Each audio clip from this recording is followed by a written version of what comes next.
Olá, sou Marcos Ferraz e esse é o nosso canal Farmacologia. Vamos agora, nesse terceiro vídeo, falar mais um pouquinho sobre os antidepressivos.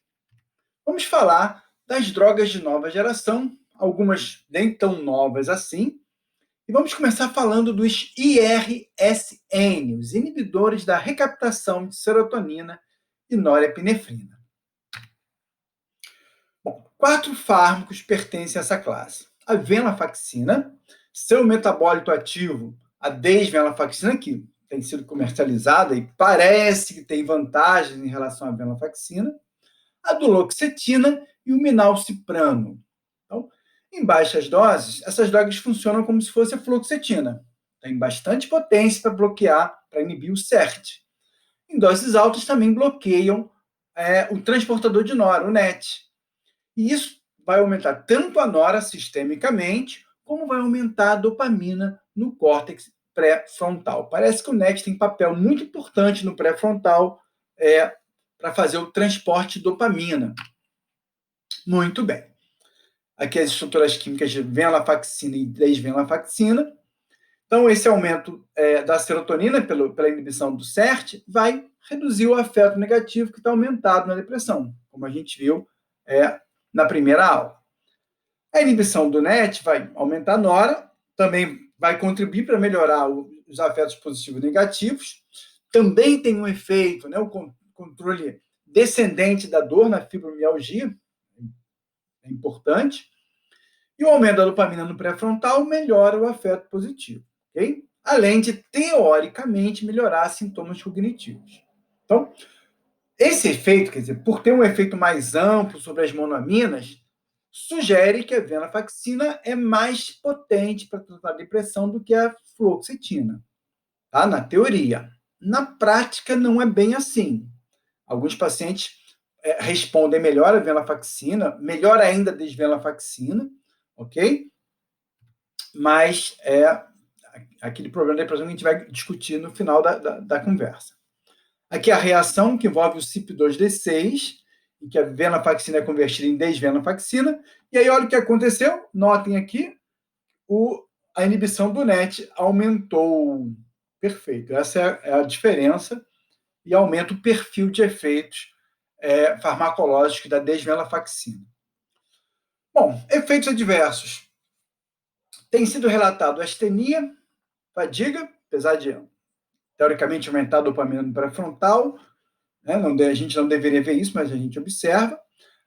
Hipertensão, gente. Aumentou a nora sistemicamente, tem que ter cuidado com o risco de aumento da pressão arterial sistêmica. Por outro lado, dilatação da área do rubor, com fogacho, perda do apetite, com perda de peso, mas um aumento de colesterol tem sido relatado também, que precisa ser melhor explicado. Constipação intestinal, disfunção sexual, redução da libido, disfunção erétil, anorgasmia, como os antidepressivos de modo geral provocam. Insônia, nervosismo, aumento dos sonhos, que não é necessariamente um efeito adverso. Sedação, tremores, bocejo e sudorese. Se a gente pega a bula vai dizer isso aqui para a gente. Os efeitos mais prevalentes, com prevalência de em torno de 3%, incluem efeitos gastrointestinais, reações alérgicas na pele, a anorexia, uma certa excitação, com ansiedade, insônia, nervosismo, desorientação, cefaleia, a boca seca e a fraqueza. Então, ficaria a prevalência em torno de 3%. E aí, a própria bula alerta. É desejável se fazer um controle tensional. Então, um paciente que começa a fazer uso de venlafaxina ou de venlafaxina, é importante o médico fazer um acompanhamento da pressão arterial. Em geral, essas drogas não interagem com o P450, enfim, não produzem interações medicamentosas importantes até o momento, que a gente conhece. E como não há estudo, é desaconselhável o uso em grávidas e na lactação. Sim, mas alguns antidepressivos que aumentam a serotonina, que bloqueiam a captação de serotonina, podem interferir com a função plaquetária, aumentando o tempo de sangramento. Vimos que as drogas que mais fazem esse efeito são a fluoxetina, a paroxetina e a sertralina. Mas vimos que alguns triciclos também podem provocar esse efeito e a venlafaxina também. Então, paciente que tem alteração no tempo de coagulação, ou que esteja fazendo uso de antiagregante, anticoagulante, varfarina, aspirina, dipiridamol, clopidogrel, prasugrel e assim por diante, ticagrelor, né? Deve-se ter cuidado na hora de prescrever esses medicamentos, ok? Aquela conversinha, né, entre o cardiologista e o psiquiatra é fundamental. Bom, apesar de ter minha vida curta, há uma formulação XR, mais cara um pouquinho, mas que permite uma tomada diária. E aí é vantajoso. E também parece que reduz náuseas. Bom, indicado para depressão, transtorno de ansiedade, TAG, né? Ansiedade generalizada, ansiedade social, pânico, agorafobia, fibromialgia e uma condição de dor importante, sintomas vasomotores associados à perimenopausa, que inclui sudorese noturna, insônia e depressão. O efeito da desvenlafaxina, segundo a literatura, é superior ao agonista alfa-2 clonidina e ao anticonvulsivante gabapentina. Então, para explicar esses sintomas, né, o estrogênio regula o transportador de glutamato e de outros neurotransmissores no hipotálamo. Então, a redução do estrogênio acaba produzindo esses efeitos e a desvenlafaxina parece que melhora esses efeitos. Bom, como todo antidepressivo, se eu tirar de uma vez, eu vou provocar síndrome de abstinência. Então, aquele desmame, aquela retirada bem lenta e gradual. O sintoma da síndrome de abstinência por antidepressivo é depressão, claro. A duloxetina também tem maior ação no CERT do que no NET, inibe o CYP2D6, então, ao contrário da desvenlafaxina e venlafaxina, pode provocar interações medicamentosas importantes. Por outro lado, parece provocar menos hipertensão e abstinência. Isso está na literatura, né? Mas todo antidepressivo provoca abstinência, tá, gente? Então tem que fazer o desmame na hora de retirar. Tem uma ação analgésica importante na dor crônica, incluindo aquela ligada à depressão. E aí, uso clínico.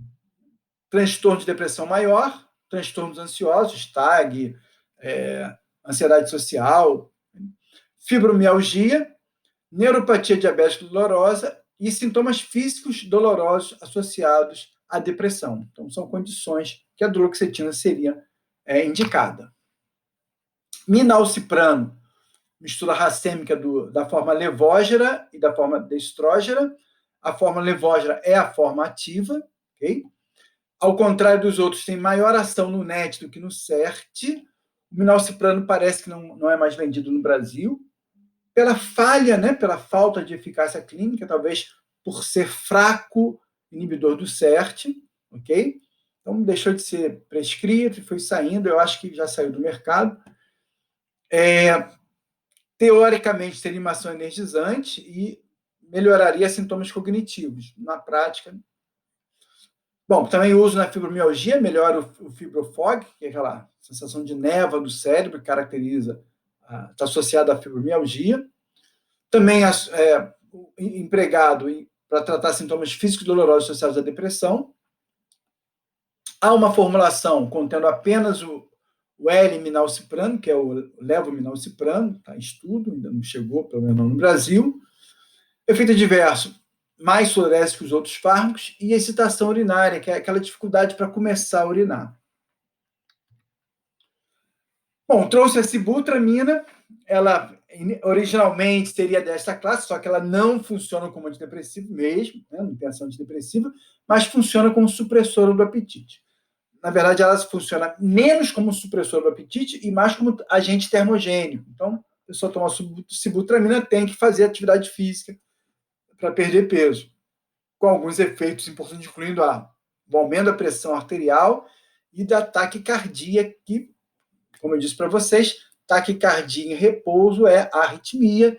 Arritmia, quando a pessoa desenvolve a arritmia, adquirida ao longo da vida, ela, em geral, muitas vezes ele vai conviver com a arritmia para o resto da vida, sem grandes complicações, embora existam arritmias potencialmente fatais, mas a arritmia provocada por droga, gente, o prognóstico é sempre muito ruim. É sempre há risco de fibrilação ventricular e, portanto, morte súbita. Então, eu não aconselharia a sibutramina sem expressa recomendação médica, orientação médica, acompanhamento médico. Médico que eu falo é o cardiologista mesmo, ok? Bom, a segunda classe de fármacos de nova geração são aquelas que bloqueiam apenas a captação de noradrenalina. Então, inibidores seletivos da recaptação de nora, vão inibir apenas o NET. Então, maprotilina, reboxetina, a tamoxetina não tem no Brasil.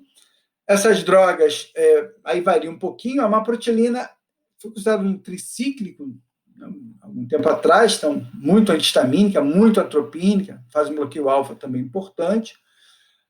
São drogas que reduzem o limiar de convulsão de modo importante, isso deixa assim, um certo risco para elas. Então, seriam indicadas para uma condição que a gente chama de síndrome da falência noradrenérgica. Então, o paciente tem sintomas depressivos, mas o que prevalece nesses sintomas é a fadiga, a apatia e sintomas de redução, sintomas cognitivos aparentes, né? Dificuldade de concentração, de atenção, pensamento lento. Tal. Então, seria uma indicação, embora é bem questionável essa prescrição. Também já foi prescrito para TDAH. Quando eu falar de TDAH, eu vou falar um pouquinho de novo dessas drogas, sobretudo da reboxetina. Está aqui o perfil terapêutico. Esse paciente com depressão associada à fadiga, apatia, retardo psicomotor, o déficit de atenção e a concentração, e distúrbios que caracterizam uma lentificação cognitiva, okay? Uma falha na memória operacional e processamento de informações deficiente. Então, indicado na TDAH, né, que é o transtorno de déficit de atenção e hiperatividade, e seria um coadjuvante na depressão. Então, o médico associaria a reboxetina à fluoxetina naquele paciente que está refratário.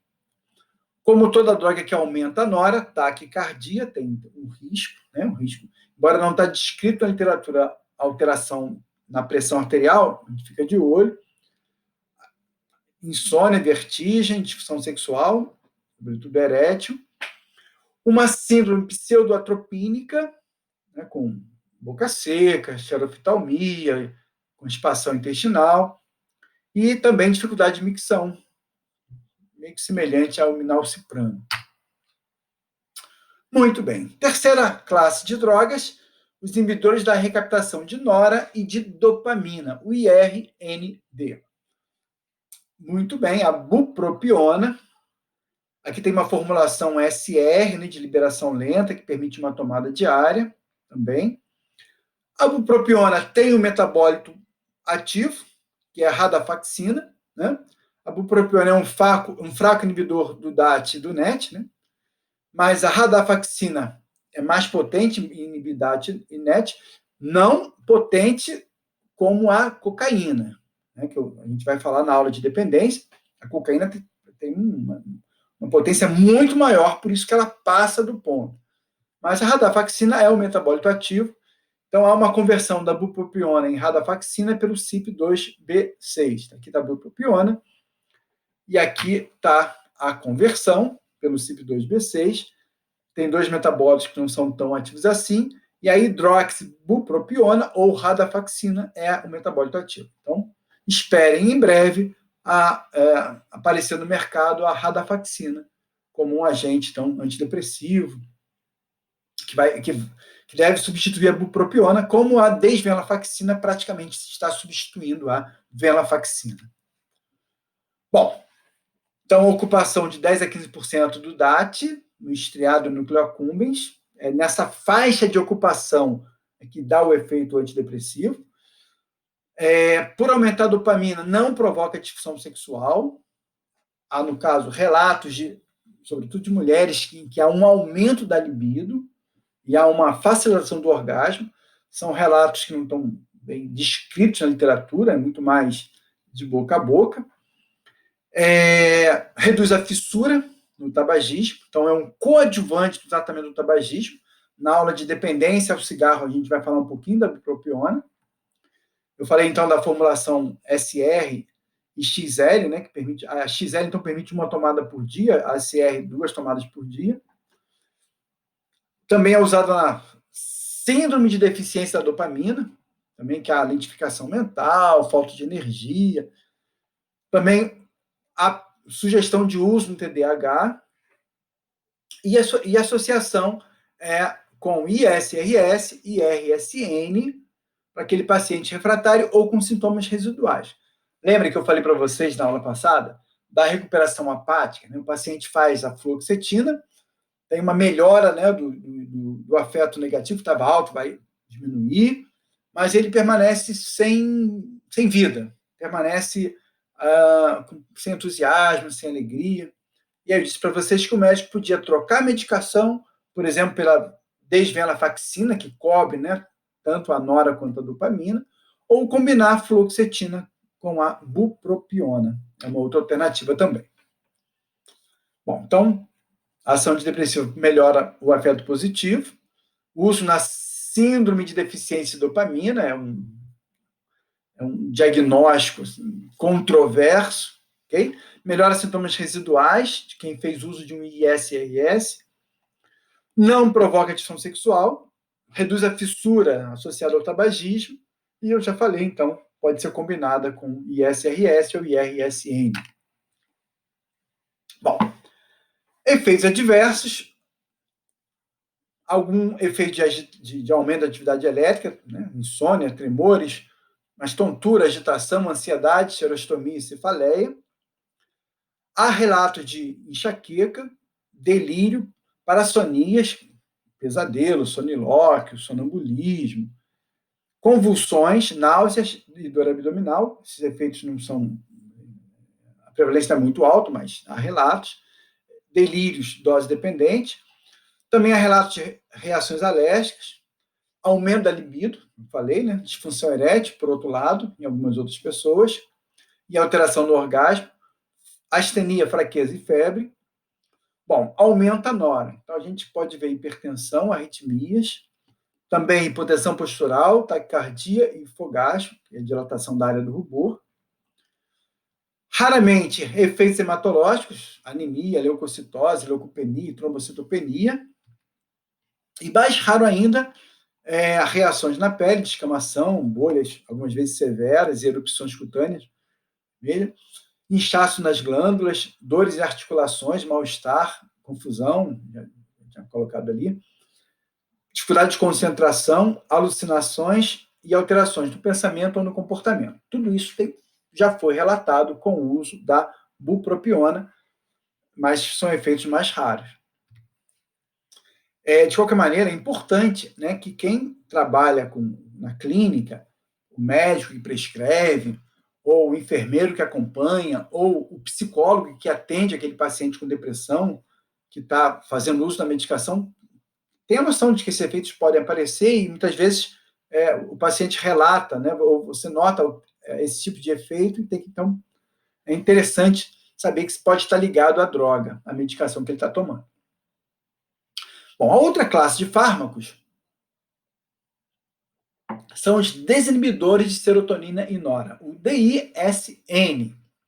Alguns autores chamam de ANASE, ou seja, antidepressivos noradrenérgicos e serotoninérgicos específicos. Então, são 2 fármacos, na verdade, a mianserina praticamente não se usa mais, e vou explicar por quê.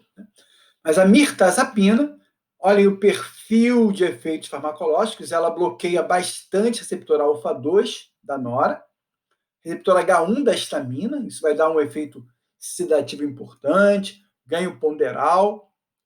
Também bloqueia 3 receptores importantes da serotonina, o 2A, o 3 e o 1C. A mianserina faz a mesma coisa, mas ela tem um efeito adicional potente no receptor alfa-1, que está localizado, claro, no encéfalo, mas também nos vasos sanguíneos.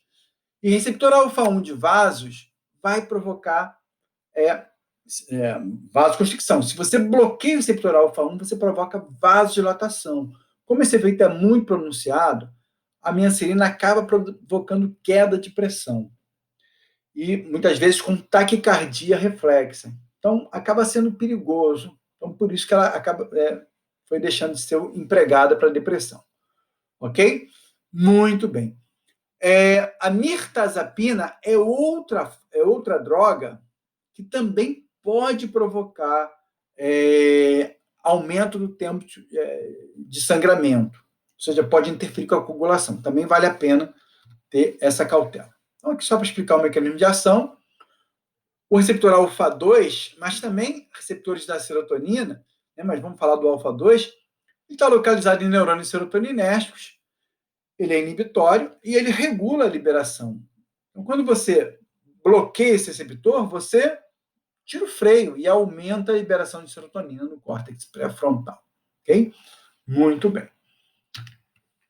Bom, uso clínico. Essa ação 2A, de bloquear 2A e 2C, vai aumentar a dopamina e nora no pré-frontal. Então, teoricamente, teria aquele efeito sobre o afeto positivo que está baixo, né? Vai melhorar o afeto positivo, vai melhorar a cognição. A ação 2A e 2C também tem efeitos ansiolíticos, antidepressivos, tem um efeito restaurador do sono, e por aumentar a dopamina, não provoca disfunção sexual. Na prática, a mirtazapina também é dos fármacos que menos provoca alteração sexual dentre os antidepressivos. Então, a hipótese é que é por conta dessa ação no bloqueio 2A e 2C, que vai aumentar a liberação de dopamina. A ação, o bloqueio 5-HT3, vai reduzir náuseas e distúrbios gastrointestinais. O efeito antihistamínico vai provocar o principal efeito adverso. Se, por um lado, alivia a insônia, né? A mirtazapina pode ser empregado como hipnótico, e também tem o efeito ansiolítico, ela provoca bastante sedação. Talvez seja o principal efeito adverso da mirtazapina, seja a sedação e ganho de peso. Uso clínico para depressão, para transtornos ansiosos, como pânico, TAG, e para o transtorno obsessivo compulsivo, tá? Recomendada. Então, eu já cantei a pedra, né? Os principais efeitos adversos decorrem do bloqueio no receptor de histamina, sedação e ganho de peso. Os efeitos mais raros, hipotensão postural, mania, convulsões, tremores, edema, produção de exântemas e aplasia de medula, com eosinofilia, granulocitopenia, granulocitose, anemia plástica, trombocitopenia, isso é raro. Também raro, ideação e comportamento suicida. Não estou falando daquele risco de suicídio aumentado no início do tratamento, que é comum a todo antidepressivo. Né? Eu estou falando no curso do tratamento, o paciente apresentar ideação suicida. Mas é muito raro. E a mianserina e a hipotenção postural é o principal efeito adverso. Então, ela acaba sendo menos usada. Bom, próxima classe de antidepressivos são os antagonistas 2A, 2C e inibidores da recaptação de serotonina, então conhecido como AIRS. Então, 2 fármacos, a trazodona e a nefazodona. Muito bem. Tanto uma quanto a outra tem ações anti-alfa-1 e antihistamínicas muito importantes. Então, essa ação anti-alfa-1 vai provocar o risco de hipotensão postural, mas parece que esse efeito é menor que com a mianserina, então por isso que a mianserina praticamente não é mais usada, mas a trazodona e a nefazodona ainda são usadas. Em doses baixas, elas têm efeito basicamente hipnótico, não tem efeito antidepressivo, ok? Então, podem ser empregadas para insônia. Bom, a ação antidepressiva em doses maiores, porque aí vão inibir o CERT. Só que na prática, tanto a trazodona quanto a nefazodona não são empregadas em monoterapia. Elas são utilizadas, associadas a um ISRS, naquele paciente que não está respondendo à medicação. Bom, aqui os ícones da trazodona e da nefazodona, né? Bloqueio alfa-1, bloqueio H1, a inibição do CERT em doses maiores, e o bloqueio 2A e 2C da serotonina. A nefazodona faz um bloqueio do NET também, e então, pequena diferença no perfil de ação. A trazodona bloqueia mais o CERT, a nefazodona bloqueia mais o NET. Bom, então eu falei em doses baixas, a trazodona é indicada para tratar insônia, né? Tanto pelo bloqueio, pelo efeito antihistamínico, o próprio efeito anti-alfa-1 também vai reduzir, vai gerar sono, e o bloqueio 5-HT2A.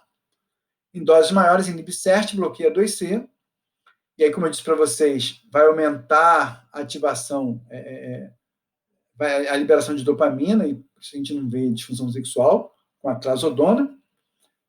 Vou mostrar só um detalhe, eu disse que a gente não vê, em geral, a gente não vê disfunção sexual. Como tem meia vida curta, é um bom hipnótico, né? Eu quero que o sujeito durma 8 horas. Então, beleza. E na depressão, apenas como coadjuvante, aqui eu aumentei esse gráfico para vocês verem, dose, né? À medida que a dose vai aumentando, então, maior seletividade de receptor H1, então o efeito hipnótico em menores doses, depois CERT, alfa-1 e 5-HT2A em doses maiores. Muito bem. Bom, efeitos adversos da trazodona e da nefazodona. Então, a nefazodona é mais hepatotóxica do que os outros fármacos, e isso limita o uso. Então, por isso que ela também é pouco usada. A trazodona, sedação, hipotensão postural, dose dependente, pode provocar arritmias, embora, vamos dizer assim, isso é menos importante com a trazodona do que com os triciclos e outros antidepressivos. Então, e o grande problema dela, então, é o priaprismo, que afeta 1 em cada 6.000 homens na hora da escolha da medicação. Bom, próxima classe de fármacos antidepressivos são drogas agonistas dos receptores da melatonina. Então, melatonina é um hormônio, mostrei para vocês na primeira aula, né? Ele é produzido a partir da serotonina, e nós conhecemos 2 receptores para melatonina, o receptor MT1 e o receptor MT2, ok? Pois bem, a agomelatina, então, já foi usada a melatonina como agente antidepressivo, mas o efeito dela, por ter minha vida muito curta, o efeito é muito, muito fugaz. Então, se desenvolveu uma droga que tem ação no receptor, que é a agomelatina. Ela ativa tanto o receptor MT1 como o MT2, e, ao mesmo tempo, ela bloqueia receptores 5-HT2C. Então, com isso, há um aumento da liberação de dopamina e nora, ok? Tanto no pré-frontal quanto na ráfia mesencefálica, e isso aqui contribui para o efeito antidepressivo e também para o efeito sobre o sono. Então, esses receptores são expressos no núcleo supraquiasmático do hipotálamo, que é praticamente o nosso marca-passo do nosso relógio biológico. Então, esses receptores também estão presentes nessa região, e esse núcleo vai regular o nosso ciclo vigília-sono. Então, tem a hora que bate um soninho, não é por acaso, é porque o núcleo supraquiasmático está mandando sinal que é hora de dormir. Além do ciclo vigília-sono, outros ritmos biológicos que ocorrem em torno de um dia, portanto, tem nome de circadianos, também são regulados pelo núcleo supraquiasmático. Então, a temperatura corporal, a secreção de hormônios como o cortisol. Então, aqui, por exemplo, alguns ritmos circadianos. E aí tem uma coisa curiosa. Na depressão, está aqui em roxinho, há uma alteração no ritmo circadiano. Aqui eu estou mostrando 3 ritmos circadianos, ritmos biológicos, né, que duram em torno de um dia, a temperatura corporal, o cortisol e a própria melatonina. Então, olha o que acontece.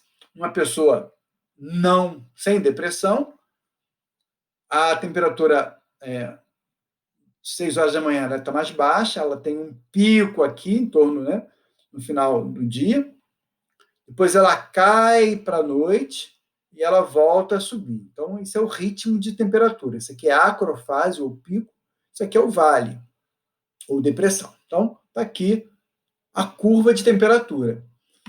Olha que bom, aqui o cortisol, né, nós temos aqui um aumento do cortisol pela manhã, está aqui, né, o pico pela manhã, mais ou menos 8 horas da manhã, a gente aumenta o cortisol. E aqui a melatonina. Olha o que acontece. Quando vai chegando à noite, a gente tem um pico de melatonina. Esse pico de melatonina à noite está ligado ao sono. Então, faz a gente ficar com sono. Beleza. Na depressão, olha o que acontece. Há uma supressão do pico de melatonina. E isso vai estar ligado aos efeitos, aos sintomas sobre o sono que acontece na depressão. Tá? Há uma mudança também em outros ritmos. Ó, um aumento do cortisol e há uma alteração no ritmo de temperatura. Pois bem, então, aqui tem alguns outros importantes, né? Temperatura corporal, níveis hormonais, pressão arterial também flutua ao longo do dia, o nosso metabolismo, a regeneração celular, né? O ciclo sono-vigília e a transcrição e tradução do DNA, ou seja, a produção de RNA mensageiro e a produção de proteínas, a partir da informação do gene, também obedecem a um ritmo circadiano. O que acontece na depressão é que há uma mudança nesses ritmos circadianos, com um aumento do cortisol e a ausência do pico de melatonina, que está indicando para a gente que é hora de dormir. Bom, qual a ideia da agomelatina? Ativar os receptores de melatonina, lá no núcleo supraquiasmático, bloquear receptor 2B e 2C da serotonina e regular os ritmos biológicos. Então, esse é o perfil de ação farmacológica da agomelatina. Bom, então a gente observa aumento da neurogênese e da secreção de BDNF. Opa, isso é consistente com a melhora da depressão. Parece que é um reajuste das fases de sono e vigília, né, em relação ao ciclo claro-escuro. Há uma diminuição da liberação de glutamato induzida pelo estresse. Esse excesso de glutamato vai provocar apoptose, a gente viu isso na primeira aula. Parece que é uma regulação das cascatas de transdução de sinais, corrente abaixo, eu traduzi aqui, né? Downstream, e de genes circadianos, e uma ressincronização dos ritmos circadianos. E isso estaria ligado às ações antidepressivas. Então, está aqui o bloqueio 2C da serotonina, que vai aumentar a nora e dopamina no pré-frontal. A própria ativação MT1 e MT2 ressincroniza os ritmos circadianos e pode otimizar os efeitos de monaminas, serotonina, nora e dopamina. Bom, então, isso é o que diz a literatura em relação à agomelatina. Então, é um fármaco recente, né? Então a gente tem pouco feedback da clínica em relação a ele, mas tem sido usado. Bom, cautela no bipolar, e aí tem uns problemas, né? Risco de lesão hepática. Então, o uso de agomelatina promoveu aumento nas transaminases hepáticas. Então, isso limita o uso da agomelatina. Eu vou ter que ficar fazendo prova de função hepática antes do iniciar o tratamento e durante. Tem que ficar vendo as transaminases, TGP, TGO, porque um aumento de transaminase é sugestivo de lesão hepática. E aí não tem como usar uma droga que provoca lesão no fígado. Também cautela em paciente com diabetes. E essa droga tem sido relatado que ela provoca vertigens e sonolência. Então já não posso prescrever, né? O médico já não vai poder prescrever para motorista de táxi, para motorista de ônibus, de Uber, né? Para quem opera máquinas, indústrias, enfim, é outra limitação da agomelatina. Muito bem. Quando nós falamos dos ansiolíticos, eu falei da buspirona, né? Que é um agonista parcial 1A, que vai ter efeito ansiolítico. Ansiolítico, não. Eu não gosto de falar em ansiolítico. Lísia quebra. A buspirona não quebra a ansiedade, como o benzo. Né? Tomei o benzo, tomei o clonazepam, em 40 minutos eu tô calmo. Não é isso que a buspirona faz. Como todo antidepressivo, ela leva 2 semanas para 2 a 4 semanas para fazer seus efeitos. Então, ela é um fraco antidepressivo, tá certo? Mas tem algumas vantagens, como efeito sedativo, pouco efeito sedativo. O efeito adverso mais importante é a cefaleia, que afeta mais as mulheres, problema. E enfim, e tem a vantagem de não provocar disfunção sexual. Então, na depressão, a buspirona vai ser um coadjuvante, pode ser empregada associada a outros fármacos.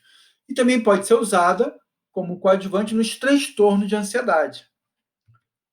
Muito bem. Então, a vantagem é não causa disfunção erétil, não causa sedação, nem coordenação motora. Na verdade, não causa disfunção sexual. Aqui só para vocês entenderem, né? O efeito da buspirona. Isso aqui é um neurônio. Notem, essas bolinhas azuis são a serotonina sendo liberada. Aqui, receptores na célula pós-sináptica, no neurônio pós-sináptico. E notem, há receptores no neurônio pré-sináptico também, receptores de serotonina. Esses receptores são do tipo 5-HT1A e funcionam como freio da transmissão. Então, beleza.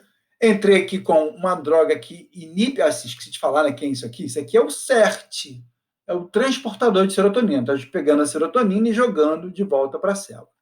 Muito bem. Então, inibir o CERT vai aumentar a concentração de serotonina, ok?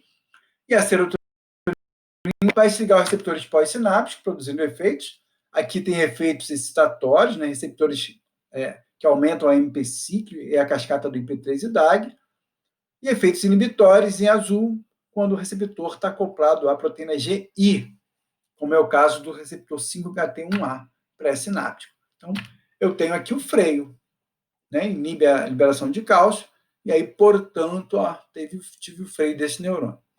Bom, vou entrar com a buspirona, ok? O que vai acontecer, então, é que o bloqueio contínuo pela buspirona, que faltou botar a buspirona aqui, né, só de serotonina, provoca down regulation desse receptor. Ora, se tem down regulation, o que vai acontecer é que eu tenho redução do freio. Redução do freio, eu aumento a liberação de serotonina. Então, o efeito da buspirona vai se dar quando ocorrer o freio desse receptor. Quando a célula, então, a partir do momento então, que eu diminuir o freio por down regulation, eu tenho um aumento da liberação de serotonina. Bom, tem outro fármaco que faz isso também, da classe do APIRS, ou APIRS, agonista parcial, inibidores da recaptação de serotonina, ok? Então, são fármacos antidepressivos que não produzem disfunção sexual, tá? Quer dizer, na verdade, os ISRS e os IRSNs são antidepressivos e provocam disfunção sexual, né? Já o agonista parcial 1A tem ação antidepressiva que é fraca, a buspirona tem uma ação fraca, mas não provoca disfunção sexual. É o caso da buspirona. Se eu tenho uma droga que tem as duas ações, ou seja, ele tanto inibe a captação de serotonina quanto a agonista parcial, eu vou ter uma intensificação das propriedades antidepressivas e sem ter disfunção sexual. Ok? Bom, então, você tem o ISRS, né, inibidor seletivo da recaptação de serotonina, ou IRSN, associados a quetiapina ou aripiprazol, ou você tem ISRS e IRSN associado à buspirona, para que tenha uma potencialização dos efeitos. Então, essa nova classe de drogas, e aí o representante é a vilazodona, foi aprovada pela Anvisa em 2017, né, acabou de fazer 3 anos, agora em 21 de agosto, acabou de fazer 3 anos de aprovada, ela tem esse perfil de ação. Ela inibe o CERT com alta potência, com potência semelhante à fluoxetina, e é agonista parcial do receptor 5-HT1A, sendo mais potente que a buspirona. Então, qual seria a vantagem da vilazodona? Na verdade, ela foi sintetizada com a ideia de ser mais potente antidepressivo, ok? E com a vantagem de não produzir disfunção sexual, que é o que acontece, né, com a maioria dos antidepressivos. Outra coisa, todo antidepressivo leva 2 semanas para começar a fazer efeito. Com a vilazodona, a gente esperaria um início de ação mais rápido. Bom, isso aqui, então, eu tenho o que a gente esperava e o que a gente viu de efeito, né? Expectativa, realidade. Bom, a realidade é que ela aumenta tanto a serotonina que ela pode provocar síndrome serotoninérgica. Então, eu não posso chegar com a dose clínica de vez. Eu tenho que ir titulando a dose e aumentando a dose aos pouquinhos até chegar na dose clínica. Né? Aqui, dose máxima é a dose mínima eficaz, né? A dose recomendada. Muito bem. Bom, o principal efeito adverso, né, é gastrointestinal, quando você faz a dose inicial elevada. Muito bem, então falamos de vários fármacos que interferem com a serotonina, em primeiro lugar, mas que também interferem com a dopamina e a nora, e que, portanto, seriam antidepressivos. Vamos discutir o conceito de antidepressivo. Na verdade, alguns autores afirmam, que esses fármacos são tudo menos antidepressivos. Lembra que eu falei para vocês que 1/3 dos pacientes não responde e que o outro terço responde ao placebo. Então, fica muito... há uma questão se realmente o antidepressivo funciona como antidepressivo, ok? E se o balanço risco-benefício, entendendo que o maior risco é, sem sombra de dúvida, a dependência, não é fácil desmamar antidepressivo, como não é fácil tirar a cocaína da vida de uma pessoa, né? Tanto que a OMS considera o adito de cocaína como tendo uma doença crônica. Uma vez adito de cocaína, sempre adito de cocaína. E se com antidepressivo ocorrer um fenômeno semelhante? E se quando o médico, ao prescrever antidepressivo, está provocando no paciente uma nova doença, isto é, dependência ao antidepressivo? Repare, eu não estou fazendo uma afirmação, estou colocando uma questão que tem sido colocada por muitos prescritores e psicólogos, profissionais da área de saúde, psiquiatras, psicólogos, de extrema seriedade. Então, é claro que a gente ainda precisa entender muito do funcionamento do antidepressivo. Okay? De qualquer maneira, farmacologia é sempre risco versus benefício. Não existe droga que não provoque risco. E muitas vezes, com todo o risco que a droga provoca, o benefício é superior. Então, a discussão não acaba aqui. A discussão não pode ser superficial. Né? Então, a discussão deve permear toda a clínica psiquiátrica, toda a clínica psicológica, toda a clínica de saúde mental. Mas o que eu vou trazer para vocês agora é uma nova classe de antidepressivos que atuam por um outro mecanismo e que tem uma ação rápida, praticamente imediata, e que abre a perspectiva para o desenvolvimento de novos fármacos que talvez tenham mais atividade antidepressiva de fato. Então, estou falando da cetamina, alguns autores chamam de ketamina, tudo bem, eu prefiro cetamina, mas fica aí ao gosto de vocês. E também tem proposto que a escopolamina teria essa ação. Então, a cetamina é o antagonista de receptores do tipo NMDA, do glutamato, uma maior afinidade para um subtipo de receptor, ok? Aqui a estrutura química dela, e a escopolamina é um antimuscarínico. Eu botei aqui já, né? O seletivo NMDA N2D, e a escopolamina, já aqui, quase atrapalhei a fórmula dela, é um antimuscarínico, um atropínico, que já se usa na clínica há muitas décadas. Muito bem. Então, aqui a gente está vendo uma sinapse. Vamos ver essa aqui primeiro, né? Paciente submetido ao estresse crônico. A gente viu na primeira aula que o estresse crônico está ligado a essa lesão no hipocampo e provavelmente também no pré-frontal, ok? Então, a gente está vendo redução da transmissão, redução das conexões. Olha que pouca arborização. E com o uso de cetamina, olha o que acontece, a gente observa um aumento da arborização. Esse aumento da arborização se dá pelo aumento da ativação NMDA, do glutamato em receptores AMPA e também NMDA. que vão levar à produção de fatores neurotróficos como o BDNF, ok? Bom, mas onde é que entra a cetamina? Você disse que ela era antagonista do NMDA, como está dizendo que a ativação NMDA contribui para a sinaptogênese. Bom, aqui, vamos ver aqui, então, uma ativação pós-sináptica transitória do glutamato, que vai levar a um aumento sustentado, que é o que a gente chama de LTP, potenciação de longo prazo. Na nossa aula de introdução à psicofarmacologia, eu expliquei esse mecanismo com bastante carinho. Então, está aqui, liberou glutamato, essa bolinha vermelha aqui, vai ativar AMPA, vai ativar NMDA, muito bem, vai aumentar o cálcio aqui dentro, vai ativar uma série de sinases e vai ativar esse sistema aqui, chamado complexo mTOR1. Bom, está aqui, né? Sigla. O mTOR é o alvo mecanicístico do complexo 1 de rapamicina.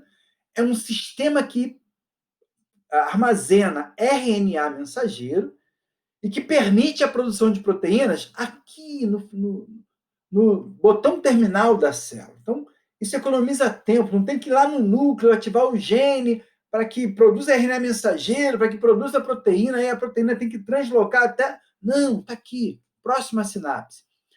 Esse sistema aqui vai acabar provocando uma série de proteínas, incluindo BDNF, mas o BDNF ativa esse sistema também. Isso é fundamental para a manutenção da sinapse. A gente viu na primeira aula que o estresse crônico, pelo aumento do cortisol, pela ativação de GSK3, vai levar à redução da produção de BDNF. E isso provavelmente está ligado, não só ao BDNF, mas a diminuição de outros fatores de transcrição, isso estaria ligado à lesão, à morte das sinapses, ok? Mediada até pelo excesso de glutamato, que caracteriza a depressão. A lesão no hipocampo que caracteriza a depressão. Muito bem. Notem que esse circuito aqui, ele é inibido por esse interneurônio GABAérgico. E olha, esse interneurônio GABAérgico, ele é ativado pela acetilcolina, receptor muscarínico, tipo M1, e também por receptor do glutamato do tipo 2B, que eu vou explicar daqui a pouquinho o que é. O receptor, vou adiantar logo, né? O receptor NMDA é um receptor ionotrópico, é um canal iônico com 4 subunidades polipeptídicas, ok? 2 das subunidades são do tipo N1. Só que tem 7 subunidades diferentes possíveis. N1, N2 e N3. N3A, N3B, N2A, B, e assim por diante. Bom, tem que ter sempre 2 subunidades N1. Essas subunidades são fosforiladas pela pKa, então tem que estar fosforilada para que o receptor fique ativo. O que vai variar no receptor são as outras 2 subunidades. Então, muito bem, a cetamina, ela tem alta afinidade em bloquear a subunidade 2D. Então, ela vem aqui e bloqueia. Pois bem, só que esse receptor NMDA, ele ativa a liberação de GABA. Como a acetilcolina ativa a liberação de GABA. Ora, liberando GABA, eu freio esse neurônio. Eu freando esse neurônio, eu não tenho ativação desse neurônio aqui. Sem ativar esse neurônio, eu não produzo BDNF. Tá claro? Claro que isso é um mecanismo de regulação. Ora, se eu bloqueio esse receptor NMDA, esse e não esse, ok? Se eu bloqueio esse receptor aqui, ou se eu bloqueio o receptor muscarínico, cetamina, escopolamina, eu vou frear esse neurônio de GABA. Portanto, eu acabo aumentando a atividade desse circuito glutamatérgico aqui. Isso vai ser importante para aumentar a produção de BDNF. O curioso é que o efeito da cetamina, e provavelmente da escopolamina, é muito rápido. A melhora é bem mais rápido do que acontece naquele paciente que tem que esperar 2 semanas para começar a fazer o efeito. 8 semanas no paciente que eu faço tricíclico ou inibidor da MAO, 3 a 6 meses naquele paciente que a gente faz ISRS, fluoxetina, ou IRSN, desvenlafaxina e assim por diante. Aqui também tem um outro receptor, um receptor nicotínico, ok? Que também participa da regulação. Esse receptor é bloqueado pelo HNK. HNK é hidroxinorcetamina, que é um metabólito ativo da cetamina. Há quem diga que as ações da cetamina, mais importantes, não é essa ação direta, mas é uma ação indireta, ou seja, a partir do momento que ela é convertida no metabólito HNK, então também é uma regulação desse circuito aqui, ok?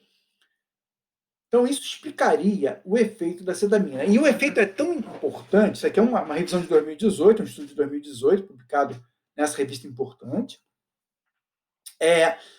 Esse efeito é importante porque afeta até aqueles pacientes que não respondem à medicação. Então, lembra, paciente refratário à medicação, aquele 1/3 que não responde à medicação, o psiquiatra vai associar medicamentos, enfim, vai fazer uma combinação de medicamentos e alguns pacientes nem assim respondem. E esse cara, então, é candidato a eletrochoque, a eletroconvulsoterapia. Então, no eletrochoque, o paciente é sedado. Ele é sedado com anestésico geral, por exemplo, cetamina. E aí o que se viu foi que pessoas que tomavam cetamina, tomando eletrochoque ou não tomando eletrochoque, melhoravam da depressão. Ele ficou, será que é um efeito placebo? O cara ia para o choque, aí mesmo que ele não ganha do choque, mas só em saber que ele ia tomar o choque, ele já melhora. Existe o efeito placebo. E a pessoa que já passou por uma sessão de eletroconvulsoterapia sabe que melhora depois do eletrochoque. Então, podia ser um efeito placebo, mas estudos depois feitos com a cetamina e depois com a escopolamina mostraram que não é efeito placebo. Há um efeito farmacológico importante de aumento da formação de BDNF. Isso aqui é um desses estudos que eu falei para vocês, já de 2013, mostrando, claro, aqui, nesse estudo, 7 pacientes não responderam. Isso aqui é um score feito por aquela escala de Montgomery-Åsberg, que eu mostrei para vocês na primeira aula. Mostrei não, apresentei, bem rapidamente. Mas, olha, 17 pacientes. E aqui eu tenho um grupo de pacientes refratários a outros medicamentos. Ok? Então, foram feitas 4 injeções em um dia, 2 da manhã, 4 horas e meia-noite. E depois um protocolo de injeção diária, durante 12 dias. E olha o que aconteceu. Houve uma melhora, uma redução considerável dos sintomas de depressão. Claro, alguns pacientes continuaram sem responder muito bem. Bom, então falamos da cetamina. A gente precisa aprender a entender um pouco melhor como ela funciona, Mas vou dar mais algumas pistas quando eu falar de medicamentos antimaníacos. Vou falar agora de outros medicamentos. A erva de São João, conhecida como hipérico ou hipericão, em Portugal, é o Hipericum perforatum, que ela apresenta um princípio ativo, a hiperforina, que é uma droga que inibe a captação de serotonina e nora, e faz algum bloqueio de receptores. Bom, claro que é uma droga, a droga está diluída, é um fitoterápico, então você não isolou a substância, não concentrou a substância no comprimido, tal. Então o efeito talvez tenha mais efeito placebo do que efeito farmacológico, mas não posso dizer que não tem efeito farmacológico, ok? Tem uma vantagem de ter poucos efeitos adversos, mas tem efeito adverso. E entre eles, indução do CYP, reduzindo o nível plasmático de algumas drogas importantes, ciclosporina, sulfonilureas, usado no diabetes. E outra coisa, risco de lesão hepática. Então, cuidado, O pessoal fala assim, é natural, é a plantinha, não faz mal. Bom, eu gosto de lembrar o seguinte, não conheço nenhuma bactéria artificial. Então, parece que nem tudo que é natural faz bem para a gente. Bom, para fechar, então, vou falar de moduladores trimonominérgicos, drogas que não são antidepressivos, mas que podem potencializar o efeito de antidepressivos, ok? Então, por exemplo, o estradiol. O Estradiol é um modulador trimonoaminérgico, também é modulador de GABA e de glutamato, né? Ele tem ações tróficas sobre a formação das espinhas dendríticas. Isso explica por que a flutuação do estrogênio durante o ciclo menstrual feminino produz alterações de humor, e sobretudo naquele período peri e no pós-menopausa. A redução do estrogênio produz alterações de humor por conta desse efeito neuroprotetor do estradiol. Beta-estradiol é o nosso principal estrógeno. O lítio, que inibe a GSK3, né? Inibe a glicogênio sintetase sinase. Os hormônios da tireoide, T3, também. O ácido fólico, sobretudo o L-metilfolato e também o ácido folínico. E as anfetaminas, lembra que eu mostrei para vocês? As anfetaminas, na segunda aula, as anfetaminas não funcionam como antidepressivo, mas elas podem potenciar o efeito de antidepressivo. Claro que elas têm efeitos adversos importantes sobre o sistema cardiovascular. Muito bem. Uma outra alternativa são o que alguns autores chamam de estimulação cerebral pela tempestade perfeita, ou seja, uma hiperativação cerebral por eletrochoque, né? Sobretudo aquele paciente com depressão grave, de início rápido, insidiosa, que é refratária a medicamentos e que oferece alto risco de vida por conta da ideação suicida. Ok? Então, eu disse para vocês que esse paciente tem sido beneficiado agora pela cetamina, beleza? Esqueci de falar. Lembra que eu disse para vocês que a clomipramina, isso na segunda aula, na aula passada, né? Clomipramina, que é o tricíclico padrão ouro, eu disse que ela é muito atropínica. Pois é, vou até mostrar o slide, isso é tão importante que vale a pena mostrar aqui. A clomipramina age aqui também. Ela bloqueia esse receptor aqui. Na verdade, todos os tricíclicos, né, bloqueiam esse receptor, que vai reduzir a atividade desse interneurônio GABAérgico e aumentar a produção de BDNF. Talvez explique por que a clomipramina tem uma eficácia superior a outros antidepressivos. O problema dela são os efeitos adversos. Bom, mas voltando aqui, a estimulação magnética transcraniana, enfim, na verdade, esses ensaios clínicos já terminaram, mas eu não conheço muitos resultados, não é que não existam. Talvez seja uma técnica cara ainda, ou enfim.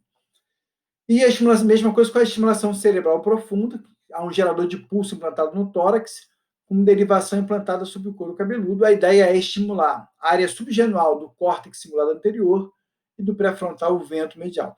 Pelo menos os estudos iniciais eram bastante promissores, né? A gente vai ter que ver, enfim, apesar de ver risco-benefício, tem que conhecer melhor esses estudos, e aí eu trago isso em outra oportunidade para vocês. Bom, indicações de antidepressivos, o óbvio seria dizer, eles são usados para depressão.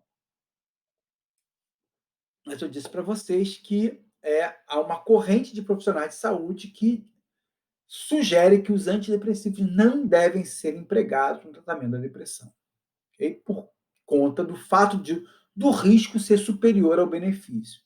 Então, isso ainda está em questão, e eu disse, a discussão é uma discussão para ser muito aprofundada, não é uma discussão simples. Mas vamos lá, segundo a literatura, são indicados para depressão maior, deve-se fazer doses crescentes por conta dos efeitos adversos, manter a dose por 4 a 6 semanas até chegar à dose de cada paciente.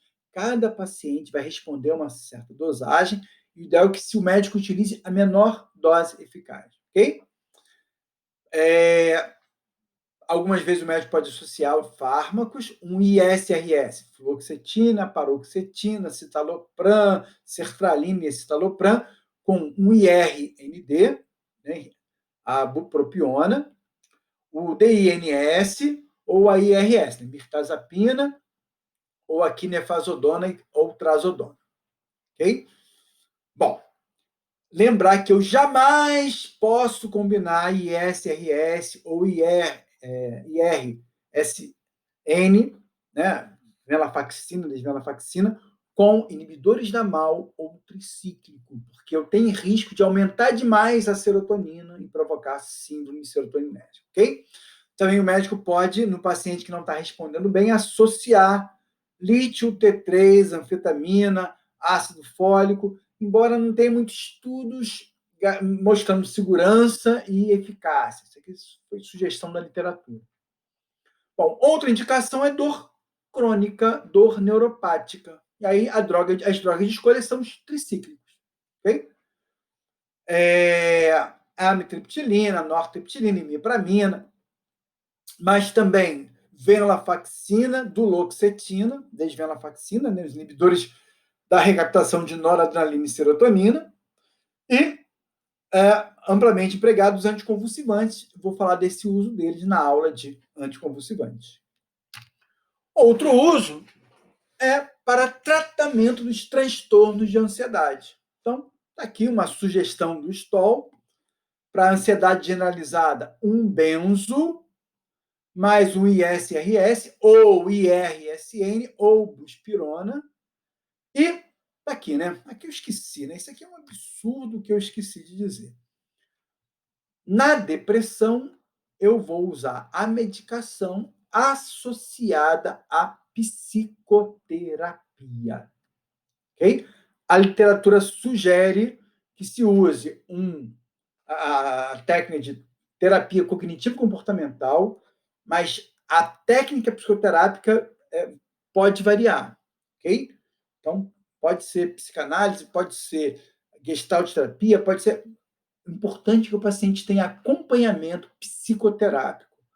Os estudos clínicos foram feitos usando a TCC, o que, então, é empregado porque tem validade, né, através de ensaios clínicos. Mas eu acredito, aí é a opinião pessoal, que a psicoterapia, de modo geral, traz grande ganho associado à farmacoterapia.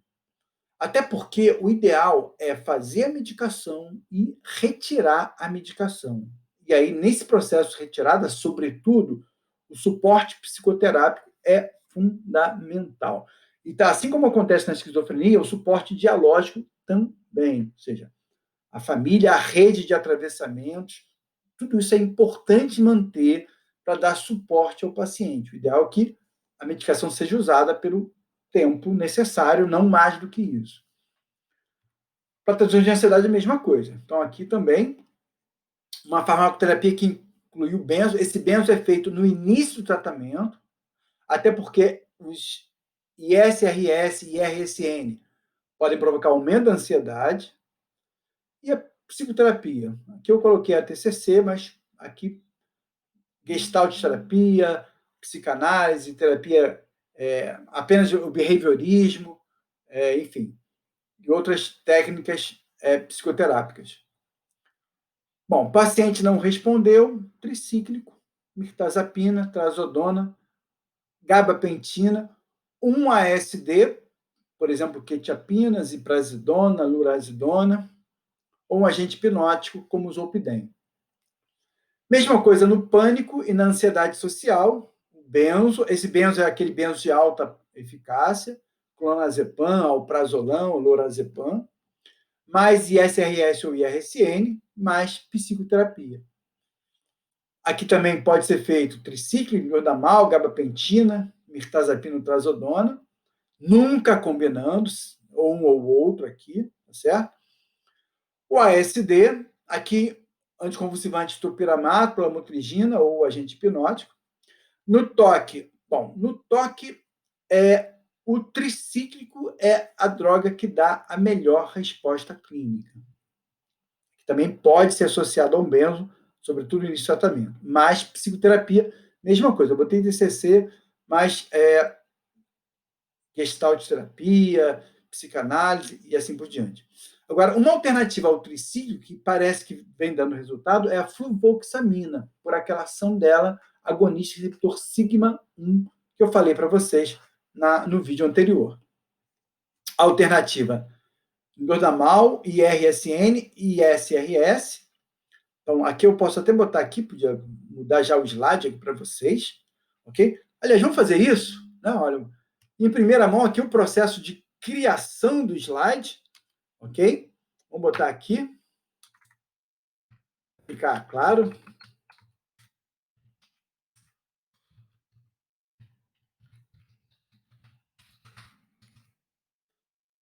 Vamos fazer os slides, vamos construir os slides juntos. Tá, psicoterapia em geral. E aqui, então, vamos botar ADT ou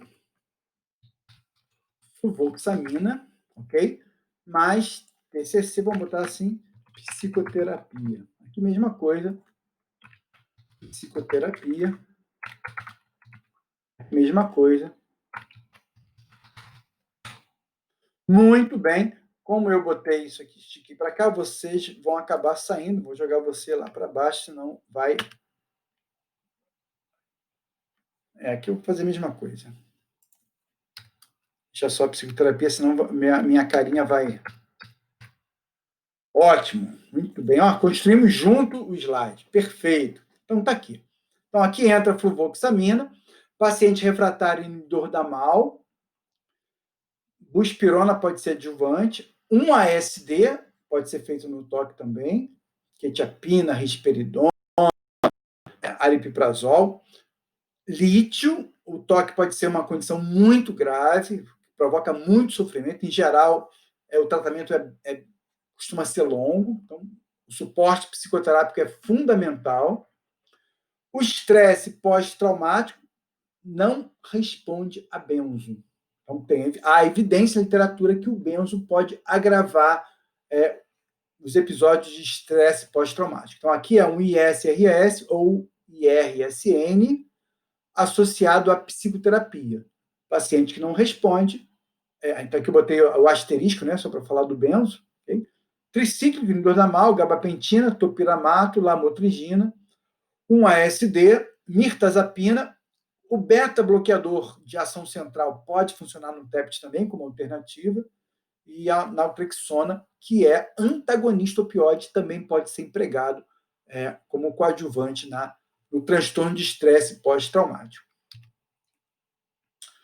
Bom, falar um pouquinho de grávida, porque eu falei para vocês da depressão pós-parto na primeira conversa, e eu disse para vocês que há um estudo recente que sugere que pode perdurar por 3 anos.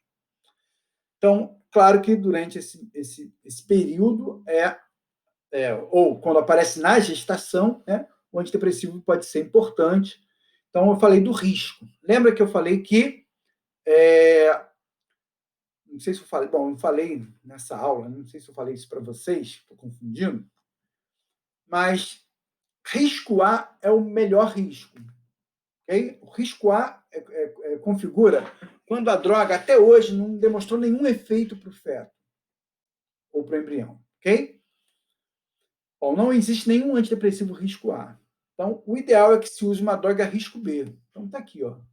Amitriptilina seria risco B. Nortriptilina desaconselhada. Os outros tricíclicos, com exceção da amitriptilina e da nor, risco C. Então, clomipramina, risco C. Fluoxetina, risco B. Então, fluoxetina seria uma outra alternativa para gestante. Ok? Paroxetina, um estudo de 2005 sugere risco D. Então, vamos evitar paroxetina. Sertralina, citalopram, risco B. Então, também seria alternativa. O escitalopram, embora ele seja mais seguro que o citalopram, alguns estudos falam risco C. Então, fica essa controvérsia aqui. Fluvoxamina, risco C também. Então, segundo esses estudos que eu trouxe para vocês, a sertralina e a fluoxetina seriam mais seguras que a fluvoxamina e mais seguras ainda do que a paroxetina, ok? Venlafaxina, mirtazapina e reboxetina, risco C. Desvenlafaxina, a gente não tem estudo, pelo menos eu não conheci estudo, então a gente vai evitar porque não tem estudo. Esses estudos, os resultados vão variando à medida que, né, a gente vai tendo novas evidências. Então, isso aqui nesse momento atual, outubro de 2020. Pode ser que, novembro de 2020, pode ser que em 2021 a gente já tenha novidades, e aí vou ter que refazer essa parte do vídeo. Muito bem, vamos ficar por aqui. A menina está feliz porque agora ela conhece todos os fármacos empregados como antidepressivos. Ela entendeu que, apesar do nome, não há consenso se é seguro o uso desses medicamentos em pacientes com depressão, ou mesmo em outras condições psiquiátricas, transtorno de ansiedade, e que ela sabe também que farmacologia é risco-benefício. É importante se conhecer bem os riscos, conhecer bem os benefícios, para que possa se colocar na balança e avaliar se deve se fazer a medicação ou não. Outra coisa que ela aprendeu é que a medicação deve ser feita sempre na menor dose eficaz e pelo menor período de tempo. Ok? Se você gostou, dá aquele like, divulga para os amigos, para as amigas, deixa comentários, coloque perguntas, que na medida do possível a gente vai procurar responder. Vamos ficar por aqui. Grande abraço para todas e todos.